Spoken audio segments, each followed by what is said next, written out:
Ranveer Singh is literally crazy when it come to his film.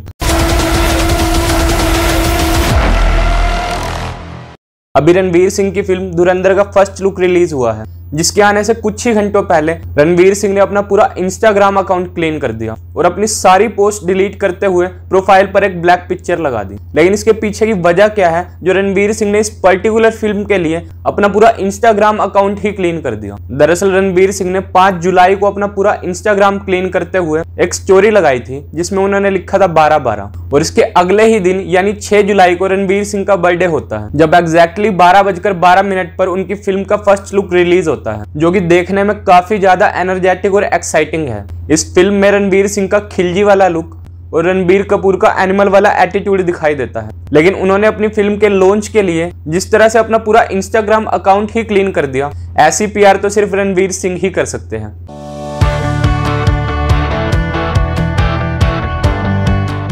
अब रणवीर सिंह की धुरंधर film के बाद रणबीर कपूर की रामायण के बारे में भी बात करना जरूरी है, जिसका टोटल बजट ही 1600 करोड़ रुपए है। इसका भी अभी फर्स्ट लुक रिलीज हुआ है, जिसे देखकर ऐसा लगता है कि मानो कोई मार्वल या सुपर हीरो की फिल्म हो। लेकिन एक टाइम था जब 1987 के दौरान रामानंद सागर जी की रामायण देखने से पहले लोग अपनी चप्पल घर के बाहर उतार कर आया करते थे, क्योंकि लोगों के मन में रामायण को लेकर आस्था और श्रद्धा का भाव था। लेकिन अब बॉलीवुड वाले रामायण को किसी मार्वल फिल्म की तरह इतना ज्यादा फिक्शनलाइज करके दिखाने की कोशिश कर रहे हैं कि रामायण कोई मार्वल या स्पाइडरमैन की तरह एक फिक्शनल फिल्म है, जिसका रियल लाइफ में दूर दूर तक कोई लेना देना नहीं है। क्योंकि आज भी बहुत से लोग ऐसे हैं जो राम जी के अस्तित्व को लेकर प्रूफ मांगते हैं।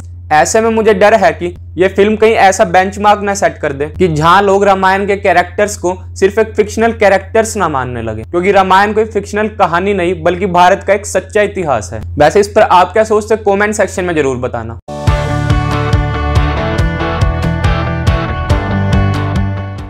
सभी लोगों को फ्री की चीजें तब तक ही पसंद आती है जब तक उन्हें उसके साइड इफेक्ट्स ना हो। अब बॉलीवुड एक्ट्रेस जैकलीन फर्नांडिस को भी ये बात तब समझ आई जब वो एक कोर्ट केस में फंस गई। दरअसल हाई कोर्ट ने सुकेश चंद्रशेखर के मनी लॉन्ड्रिंग केस में जैकलीन फर्नांडिस की अपील को रिजेक्ट कर दिया। अब जैकलीन फर्नांडिस पर 200 करोड़ रुपए के मनी लॉन्ड्रिंग केस में ईडी ने एफआईआर दर्ज कर रखी है, जिसमें उन पर यह आरोप है कि उन्होंने इन पैसों से सुकेश से jewellery, designer bag, expensive car जैसे गिफ्ट लिए हैं, जिस पर जैकलीन की टीम का कहना है कि उन्हें इन सब बातों के बारे में कुछ नहीं पता था कि ये पैसे मनी लॉन्ड्रिंग के थे। तो वहीं ईडी का ये कहना है कि सुकेश के अरेस्ट होते ही जैकलीन ने अपने फोन का डेटा डिलीट कर दिया था, जो उन पर शक करने को मजबूर करता है। इसके अलावा ईडी ने कोर्ट को और भी कई ऐसे रीजन दिए जिस वजह से जैकलीन की अपील को रिजेक्ट कर दिया गया।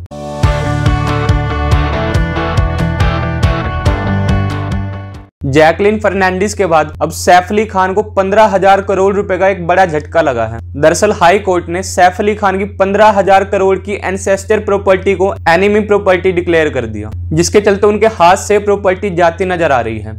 दरअसल भोपाल के जो लास्ट रूलर हमीदुल्ला खान थे, जिसमें से उनकी सबसे बड़ी बेटी अबिदुल्ला सुल्तान साल 1950 में पाकिस्तान चली गई थी, तो वहीं उनकी दूसरी बेटी सजीदा सुल्तान भारत में ही रहकर नवाब इफ्तिकार से शादी कर लेती है, जिनसे उनका बेटा मंसूर अली खान पैदा होता है, जो कि सैफ अली खान के पिता है। तो ऐसे भोपाल की जो नवाबी प्रॉपर्टी है वो लास्ट में सैफ अली खान के पास आ जाती है। लेकिन साल 1950 में अबिदा सुल्तान तो पाकिस्तान चली गई थी, जिसके चलते उनकी प्रॉपर्टी को एनिमी प्रॉपर्टी एक्ट के अंडर एनिमी प्रॉपर्टी घोषित कर दिया गया। यानी एक ऐसी प्रॉपर्टी जो अपनी प्रॉपर्टी छोड़कर पाकिस्तान या चाइना जैसे एनिमी देश माइग्रेट कर जाते हैं, तो उनकी प्रॉपर्टी को एनिमी प्रॉपर्टी घोषित करते हुए गवर्नमेंट टेक ओवर कर लेती है। हालांकि इस पर फाइनल डिसीजन होना बाकी है, लेकिन फिलहाल के लिए इसे एनिमी प्रॉपर्टी घोषित किया गया है।